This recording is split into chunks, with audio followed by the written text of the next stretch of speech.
away with that. You know what I'm saying? He bodied it. Yeah, he bodied it. I feel like he's our modern day James Brown. I would say he's more like our modern day Michael. Michael Jackson? Yeah, because this is someone who's like writing the music, and he's out there and he's performing, he's dancing. Like he's a karaoke singer. I think that he's incredibly talented. He has a great voice. I just think he should make a new style. Like he writes music for people. Why can't he just? Well, that's the thing, though, right? Mm-hmm. If you started off as a writer for someone else, did you really ever have your own sound? Because you're always writing for someone else to work for whatever that is that they do. Oh, so you gotta embody that person into them, right? Yeah. To give. So, like, if that is who you are, you're a writer for someone else. Then the music that you're gonna release for yourself is going to be influenced by others. So I feel like his music is always going to have that sound. It's always going to have the sound of someone else because he writes for other people. Right. So, okay, VVX is in the studio. Bruno Mars said, I want to come in and work with her. What you want? Now, from, earlier in the podcast, I have an idea, of how y'all get down in the studio, no matter what artist it is. Now, Bruno Mars the GOAT, So, as a producer, he's looking for that dominance. Like, I want these producers to critique me. So how would you critique Bruno Mars? Like you said, like you want him to come up with something new. Mm-hmm. So how would you go away with that? Like, what's the process? I know, like, for me personally, and this is like the same process we have with kind of any artist. I usually bring them in, and like the first day, we don't really work on music. We just kind of talk. Okay. Yeah, so I could kind of get to know who they are, and I can understand like the little things that make them who they are. Mm. So like usually that would be like my first day would just be like, like what is it that he's trying to accomplish? Mm-hmm. Where are you trying to go? Where are you trying to what are you trying to do?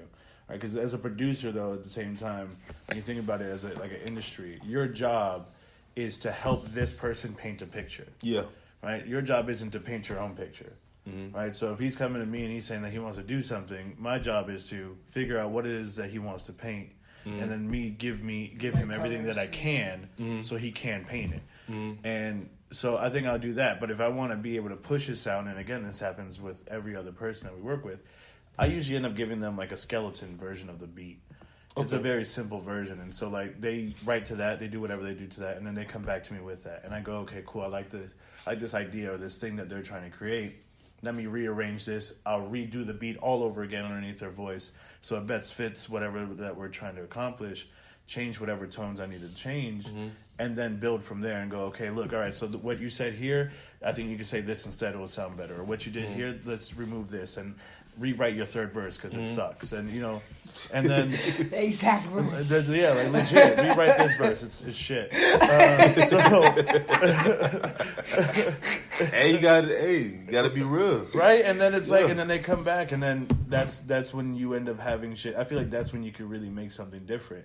A lot of people don't look at. I try to give analogies to people, right, when it comes to creating music. Mm-hmm. When you was in school and they would give you a topic to write an essay, they always told you make a web, right, a brainstorm chart, whatever you wanted to call it, right, where you had a list of all the things that you actually wanted to talk about, right, and then what you had to do, you had to go back and you had to edit your brain chart.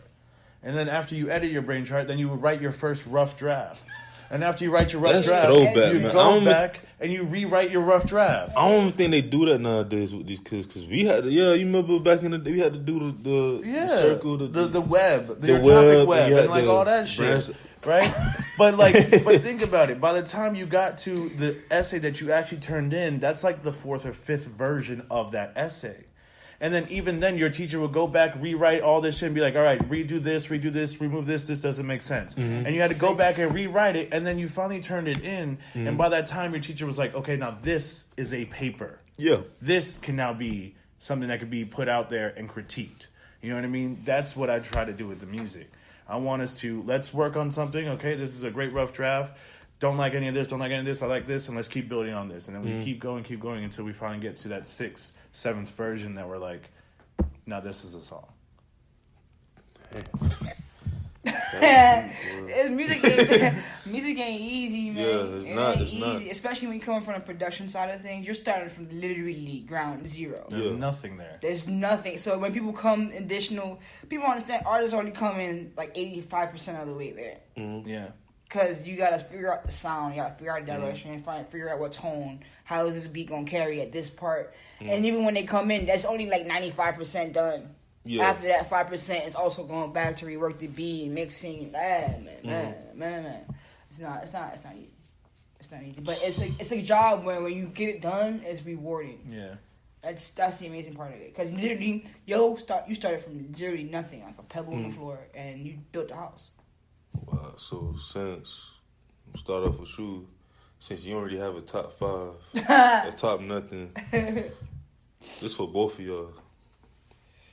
Name a few artists that Sha would love to work with one day. I'm not talking. I know y'all gonna work with a lot of artists, but just that bucket list, that dream list, that fantasy. Like, I play fantasy football, so we have all the players and stuff like that we pick and choose, like the draft.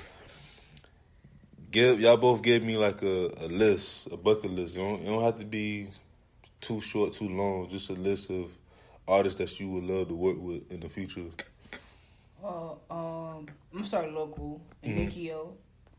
I want to work with that nigga so bad, but Nikio? Yeah. I actually got a shout out to Nikio, man. He supposed to be on the show. I got a mixtape with him long time ago. Word? Way back, I think in 2009. It's funny. That's funny. Because Nikio is one of them artists that's like, you got the underground, you got the indie, you got the mainstream. Nikio, it's not trying to fit anything. I don't want him to be underground. I want him to be like that mainstream underground, meaning like.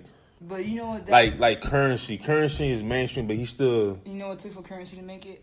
It took Currency to go through Wayne's Cap. Yeah. It took Currency to go through all that just to be back at another label. Yeah. You know what I'm saying? But with Nikio, he's not trying to feed the wave. He's not trying to be a part of the wave. Himself, yeah. Nikio, like, if you hear it, that man been through a lot. He's trying to make influence, impact in the music. Mm-hmm. That's why I want to work with that nigga. If somebody has that much passion behind their music, how much drive behind their music, how much pain behind their music, that's why I want to work with him. I saw Nikio perform a freestyle on the sidewalk when I was performing with Starve Marv, LS, Ron Don, part of Free Dystopia right now. Mm-hmm. Like, I started off on the side with that nigga, and I saw him perform. It was like you can hear his vocals without the mic. Yeah. And people was like, and the way he performed his track, it would be all body, full body movements, not just like on the mic type of thing. So like, I want to work with Nikio. I want to work with who else would I work with down here? Like, I like local talent. If I can get back with 12, I don't want to work with 12, but anyway.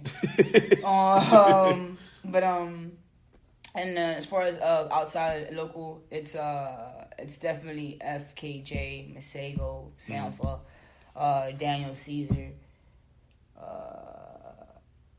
I like you, Black Youngster. Yeah, Black Youngster. I don't know what it is about that man. All them Memphis, like Moneybag Yo, I love. Bruh, it's so fun to listen to. Yeah. Like, it's like the twang, they use their vocals. Like, I want Black Youngster on the record, which is kind of weird because I don't like trap music.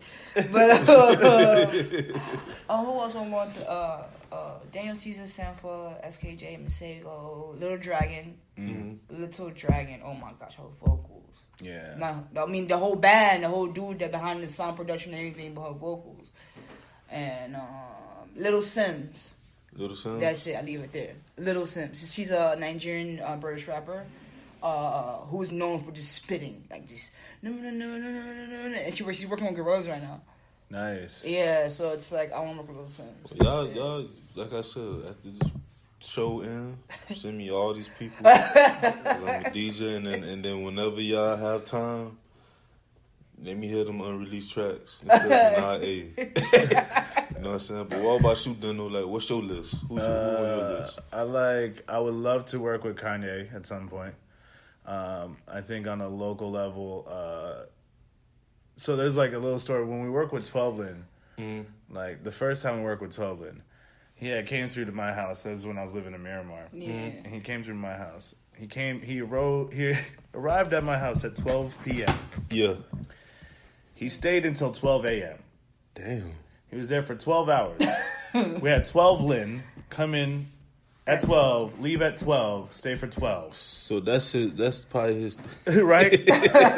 We end up creating 5 whole songs from scratch and almost finishing them all within that 12 hours.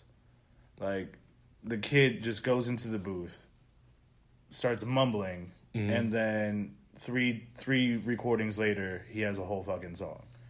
Like, the kid is just insanely talented. Yeah, he just spends time and buries himself in the record when he needs to write to it. Like, it's just amazing seeing him work. And ever since then, I'm like, yo, I gotta work with this nigga again. Yeah, he was definitely one. But then, obviously, I would love to work with, like, Bon Iver. I think that would be a really dope thing.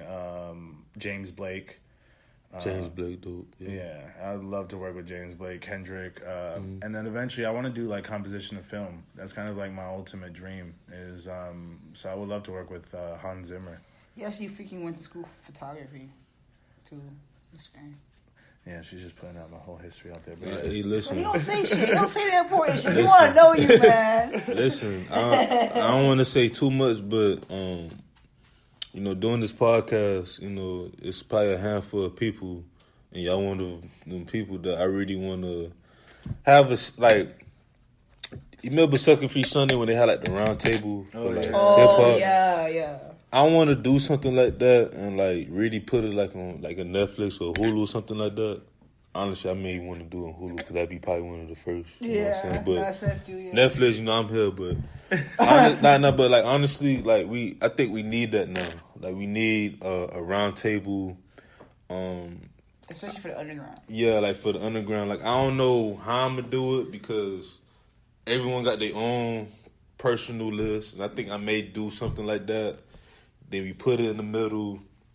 I don't know, maybe make it like a top 20 or something. I don't know. It's going to be very hard because I think... I mean, everybody's kind of doing something different. Like, Everyday Struggle got the little rundown type of thing. Yeah. Joe Budden got his whole type of thing, too. I mean, a lot of people got a lot of things. So, if you want to do top 20, make sure you have a lot of space for, like, comments. Yeah. No, I want it to be, like, something that's, you know... Not like a whole like documentary, like it go by episodes. Oh, like, okay. Like it's next time we talk about this and that. Like it's something I've been really been thinking about doing lately. It's just it was on your mind, it hasn't left yet. You should do it. It was on your mind and it's still there. You should do it. Yeah, because I bought a whiteboard. I need a whiteboard. I told my fiance, let me get that whiteboard because I want to write down what I want. So you're going to make a brainstorm chart. Yeah. Like how we were saying. Yeah. And you're going to go back, you're going to edit that brainstorm chart. Yeah. All right, cool. Yeah, because like even with DJ EFN, shout out to him and the whole Drink Council, Noriega, when he told me about how he made his project, which is a dope project, like he told me he actually lists the artists like track by track, who he wanted on the track. And I'm like, you could do that not just even with music, but like with anything that you got going on. Like I have the marketing company, then I want to do like a special. You know what I'm saying? Like it's just so much stuff. You know, you have to still write it down. You know what I'm saying? So most definitely. So yeah, man. But it's something that I always tell. Not just any artist. You know, anybody. I think I told Christy. I think I did, but. You know, after hearing y'all EP, you know, I could say that, you know, y'all really gonna be successful. Amen. Thank you, man. Like, y'all gonna win Grammys. Y'all gonna win all these, you know, awards. Yeah, keep putting it out in the universe. No, feel like it's gonna happen because, you know, I don't... Amen. Not that I don't think everyone is gonna get it. Everybody will get it, but I feel like with y'all two and a few other people that I've told, like, it's coming real soon. Because I'm a spiritual person as well. Amen. You know what I'm saying? So it's just... I share. It's gonna happen. You know, just keep doing what y'all doing. Don't forget about me. That's one thing I always say, you know, hey... we gave you a gift, you know what I'm saying? We didn't forget about you. Hey, man, listen, I want to be there. Like, honestly, like, I want to see that. Because another question I wanted to ask y'all, too, was... Do y'all cry every time y'all finish a project? But especially this EP that y'all did y'all cry or like feel like excited about it when y'all? With me, man, if I feel like a project is out, I listen to that 7 tracks that we had, and like when we had a concert in the backyard. Yeah, I'm over here outside of the chair. Oh, oh! Like I don't cry, but that's like my reaction to anything. Like even if